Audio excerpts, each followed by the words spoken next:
আসসালামু আলাইকুম। প্রিয় শিক্ষার্থী বন্ধুরা, আজ আমরা নবম দশম শ্রেণীর অনুশীলনী ৩.১ এর প্রশ্ন নং ৩ নিয়ে আলোচনা করব।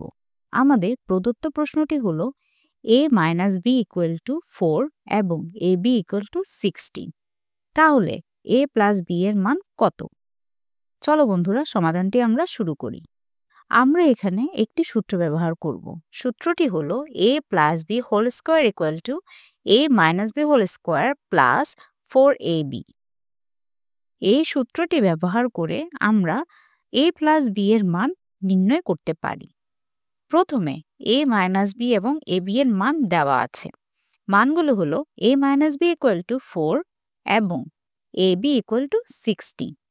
এখন সূত্রে আমরা মানগুলো বসিয়ে পাই a + b² = a - b² + 4ab = 4² + 4 × 60। এক্ষেত্রে আমরা a - b এবং ab এর মান বসালাম। = 16 + 240 = 256। অর্থাৎ a + b² আমরা পাচ্ছি 256। এখন a + b এর মান পেতে উভয় পক্ষের বর্গমূল করে নিই। ওই ক্ষেত্রে a + b হচ্ছে √256 = 16। যেহেতু a এবং b ধনাত্মক সংখ্যা হতে পারে, তাই আমরা ধনাত্মক মান ধরে নিলাম। অর্থাৎ আমাদের ফাইনাল আনসারটি হচ্ছে a + b = 16। আশা করি বন্ধুরা তোমরা বুঝতে পেরেছ। ধন্যবাদ।